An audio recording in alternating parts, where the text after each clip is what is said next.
vous ai demandé de venir nous voir parce que vous avez participé à une session fort intéressante sur le suivi des patients après hospitalisation pour insuffisance cardiaque.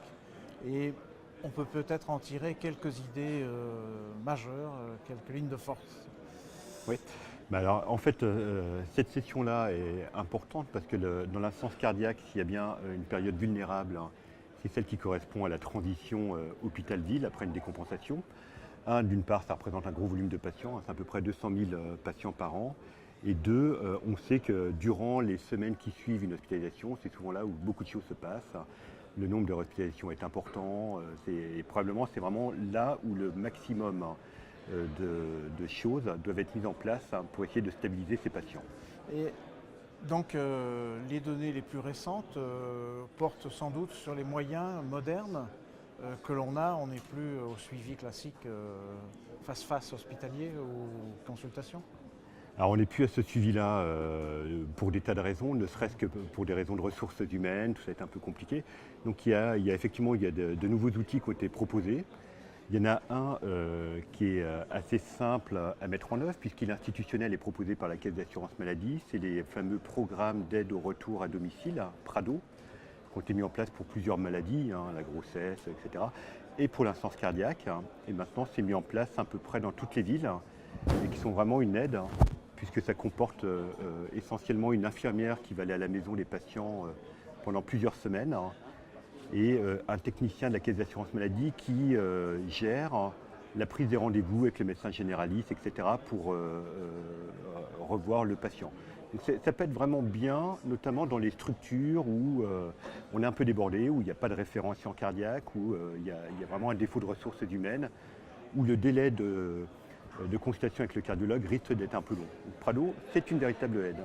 Et donc ça permet aux patients de ne pas être lâchés dans la nature comme ça brutalement. Ouais. Est-ce qu'il y a des différences de comportement entre par exemple les zones rurales très isolées ou au contraire la ville où c'est très difficile pour certaines personnes âgées de se déplacer? Intuitivement, il y a quand même des chiffres pour dire que c'est probablement plus difficile en milieu rural ou en tout cas pour des raisons aussi géographiques de revenir, de faire un long déplacement pour aller à la consultation. C'est évidemment plus compliqué qu'à Paris. Encore que tout ça soit probablement relatif, hein, mais oui, probablement que c'est plus pertinent en milieu rural. Un autre outil qu'on a développé au cours de cette session-là et qui est très intéressant, ce sont les outils de télémédecine qui existent déjà depuis un certain nombre d'années, qui sont développés, avec des résultats qui peuvent être un petit peu parfois intermédiaires en fonction du type de patient auquel on s'adresse. On n'a pas eu la preuve aujourd'hui que ça a changé quelque chose en termes de morbimortalité. Oui et non. Oui et non.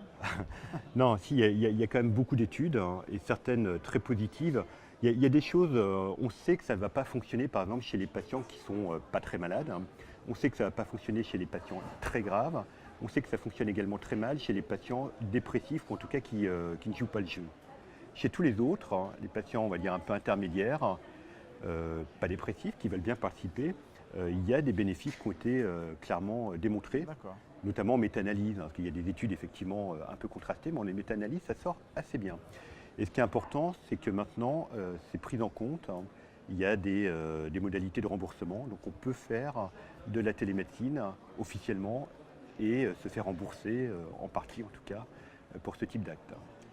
Il y a beaucoup de médecins qui, pour s'aider, parce que c'est des situations souvent difficiles, compte sur les peptides natriurétiques. Est-ce qu'il y a du nouveau de ce côté-là? Est-ce que ça apporte quelque chose dans ce contexte particulier? Bon, en tout cas, ils ont raison. C'est une bonne idée. Moi-même, personnellement. Non, les peptides natriurétiques sont un marqueur de l'insuffisance cardiaque, bien sûr, et surtout un marqueur qui évolue avec l'insuffisance cardiaque. Hein. Et l'intérêt des peptides natriurétiques, c'est que ça donne un marqueur métrique. Hein. On peut le quantifier, ça donne une valeur quantitative, donc on peut suivre au fil du temps. Donc ça c'est très important et c'est évidemment quelque part c'est plus fiable qu'un seul marqueur clinique. Donc ça ne remplace pas le jugement clinique dans son intégralité, mais ça donne un outil quantitatif fiable qu'on peut suivre de façon répétée. Donc clairement, dans cette période qu'on évoque, hein, cette vulnérabilité post-hospitalisation, à mon sens, ça me paraît maintenant indispensable d'avoir un dosage de BNP ou de NT-proBNP de référence de référence. à la sortie de l'hôpital. Ouais. Et probablement les valeurs seuil, on va dire, de sécurité, c'est 300 pour le BNP, 1500 pour le NT Pro BNP à la sortie de l'hôpital. Et d'avoir sûrement un deuxième dosage fait dans le mois qui suit, ou dans, peu importe, 2 semaines, 3 semaines, un mois qui suit, pour voir dans quel sens va le patient au décours de cette hospitalisation. Soit il continue sa période d'atterrissage, de stabilisation, soit non. Donc ça me paraît absolument très, très pertinent. Et donc, pas forcément chez les patients, au contraire, même qui sont cliniquement décompensés, c'est vraiment chez ceux qui ont l'air d'aller toujours bien. Oui, clairement, quand cliniquement ça va mal, c'est pas forcément Ouais. indispensable.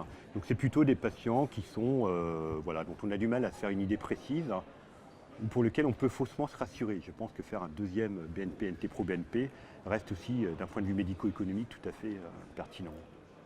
D'accord. Eh bien, je vous remercie C'est un pour ces plaisir. précisions.